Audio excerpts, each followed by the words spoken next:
Hello, welcome to Gameworms. I'm Reil, and I will be your guide today through the world of the Naalu Collective, one of the factions in Twilight Imperium 4. And this is one of the original factions that came with the base game. So if you don't have the expansion, well, they're up for grabs. The Naalu Collective are a group of matriarchal snake women. I mean, there's men snakes, but it's a matriarchal society of serpentine women with weird psychic powers. And the interesting thing about the Naalu is that they were a fairly recent discovery during the Twilight Wars. So, as of the game, they've been around for about 1,000 years, but they weren't really discovered until the wars that caused the fall of the Lazax Empire. So they existed there in the midst of all these other wealthy, populated planets without ever being discovered. But then some cosmologists and astronomers and historians started looking at records of their star charts and things and started thinking, there's this little weird segment of space where ships often go missing or crews often return with their memories wiped.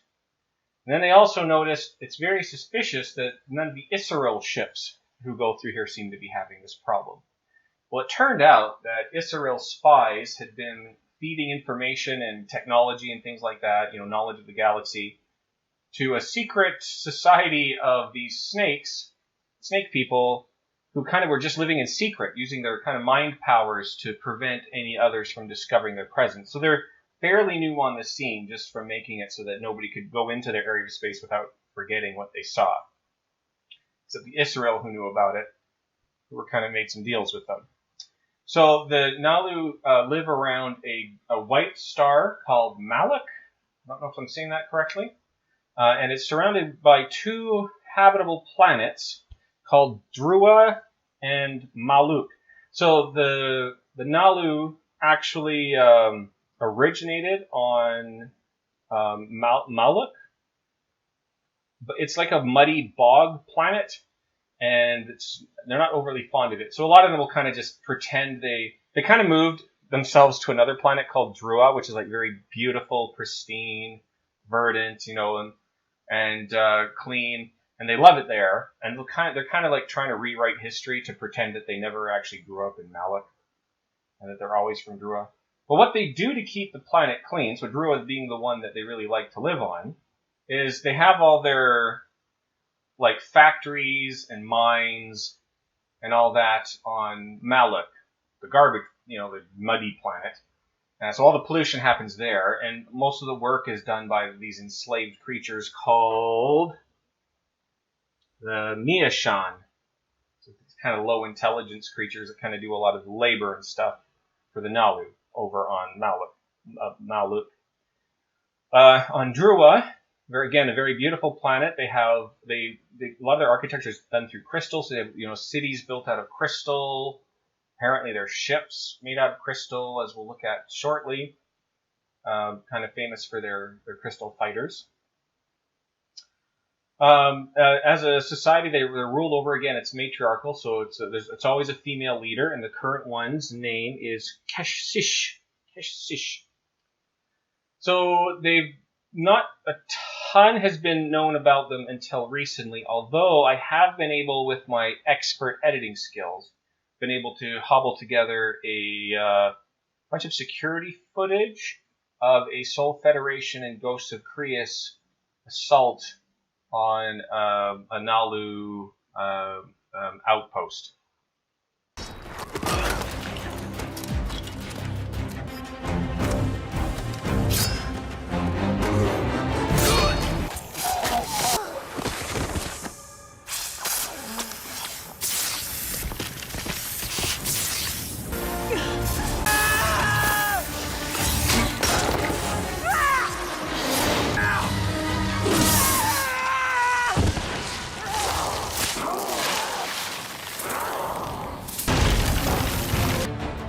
Let them know men did this.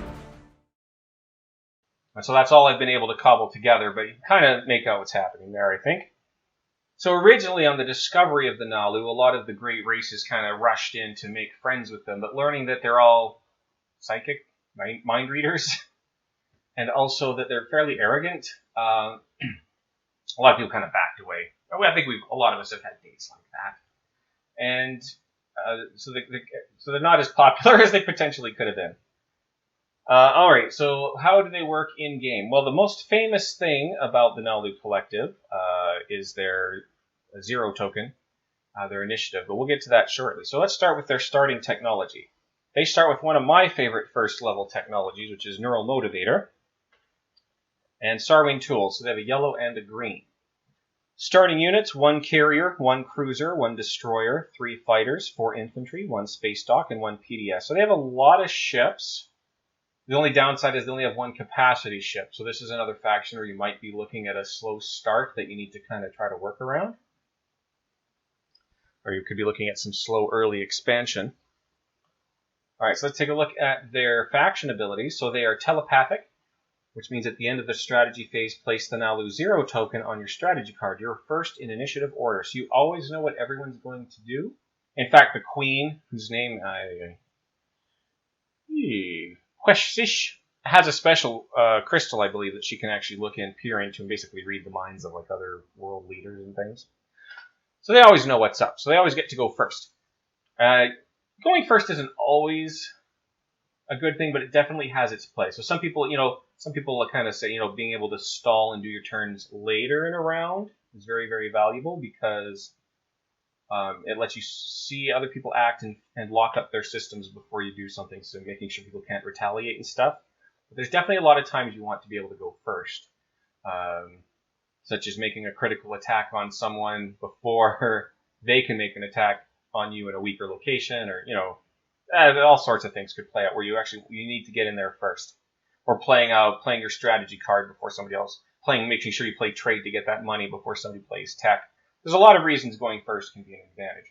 The main one is actually the status phase, because when you claim objective points for objectives, you claim them in status order. So that means if the game is going to end, for example, whoever has the lowest initiative number is going to win, which in the case of the Naalu, if it comes down to that, will always be them. Unless somebody has their promissory note, which gives them. We'll talk about that later, too. All right, their other faction ability is Foresight.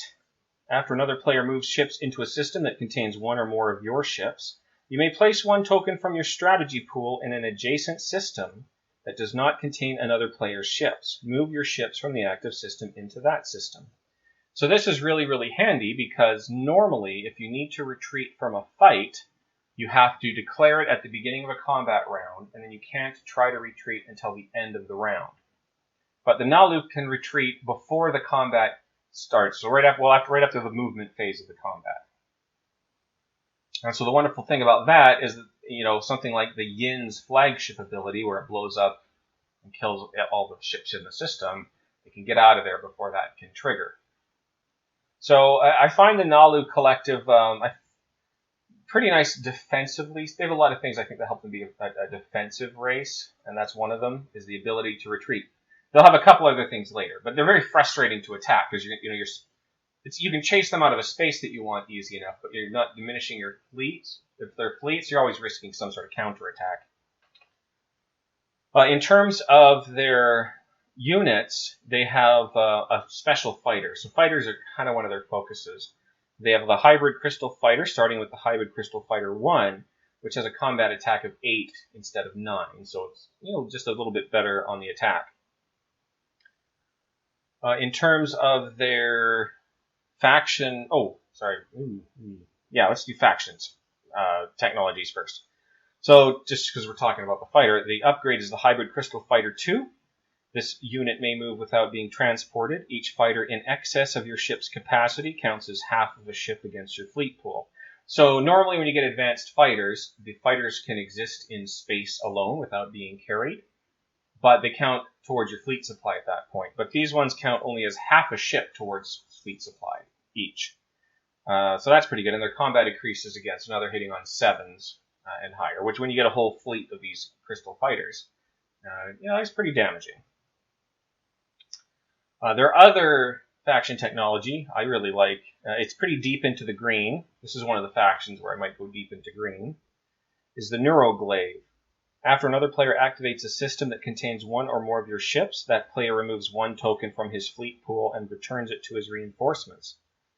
So basically, every time somebody attacks you, they're losing a token from fleet supply. So that's very frustrating. So it might not prevent, somebody who's got a really determined attack on a single system you own, they're going to find a way to do it. Nobody's going to want a protracted war against you because they're just bleeding tokens. And from the fleet supply, which means their fleets have to get smaller and smaller until they can build that up again. So pretty good defensive ability, in my opinion, which has been wrong in the past. Let's take a look at their flagship. It's the Matriarch. During an invasion in this system, you may commit fighters to planets as if they were ground forces. After combat, return those units to the space area. So pretty neat ability. So again, you have such a heavy focus on your fighters, your crystal fighters. You can send them down with your infantry. Shoot at the forces on the planet's surface before flying back up into space. The ship itself, you can see the attack is 9 at 2 dice, so it's fairly weak on the attack itself, but it does have a capacity of 6, so it can hold a lot more fighters than a normal flagship. Alright, let's take a look at their mech, the Iconoclast. During combat against an opponent who has at least one relic fragment, apply +2 to the results of this unit's combat rolls. And I have no idea how this plays in thematically, but yeah, well, the poor Nazroka get blasted with this one. So as long as they have a fragment, the Naalu mechs are pretty heavy hitters, hitting on 4s and up, essentially. All right, let's take a look at their leaders. So the Naalu agent is named Zeu. Don't know how it's pronounced, really. After an agenda is revealed, you may exhaust this card to look at the top card of the agenda deck. Then you may show that card to one other player. And I would say, beginning of the game, you're not even going to be able to use it because, you have to wait for the agenda phase to unlock before you can even use this ability. I would say out of all of the agents that I can think of at the moment, this is my least favorite agent. But you know what? Not every element of every faction can be a winner. Let's take a look at their commander, Maban. The faction unique unlock for the commander is to have 12 fighters on the game board. Shouldn't be too big of a problem. You may produce one additional fighter for their cost. These additional units do not count against your production. So normally, 1 or 2 fighters cost 1 trade good, and they each count towards the production limit of the space dock or wherever you're building them. But this allows you, for every trade good where you're normally buying 2, you get a third one that is not only free, but also is not counting towards that production limit. So the Yin, I think, have a very similar ability in regards to infantry, but the Naalu have it for fighters. So that's a pretty good ability for them. The C-Radium Geometry of the Oracle. So the Oracle is their hero. C-Radium Geometry is the ability name. At the end of the status phase, you may force each other player to give you 1 promissory note from their hand. If you do, purge this card. I mean, obviously people are going to be giving you the promissory note that is going to be the least of a threat, to them for you to use. You might just end up with a bunch of stuff you can't use. I think this would be very situational. There would have to be a lot of promissory note exchanges for you to kind of keep track of who has what. I'm not convinced this is very powerful, but I've never seen it in play, so I don't know. Let's take a look at their promissory note. The Gift of Prescience. At the end of the strategy phase, place this card face up in your play area and place the Naalu 0 token on your strategy card. You are first in initiative order. The Naalu player cannot use his telepathic faction ability during this game round. Return this card to the Naalu player at the end of the status phase. So basically, this promissory note is allowing you to take the 0 token from the Naalu. So for that round, you get the first initiative, regardless of what strategy card you pick. I think this could have a lot of value. I mean, there's definitely times where you want to be able to strike first. It is kind of situational, but I think you could probably get some good value back for this in the right circumstances. So it's a pretty good promissory note. Well, that's all I have to say about the Naalu. I do have an anthem for them, obviously, that I'm going to play. I'm going to try to play. This is one where I'm kind of 50-50, where they'll let me post it in here. But again, if not, the link to the anthem will be in the description. So have a good night and good gaming.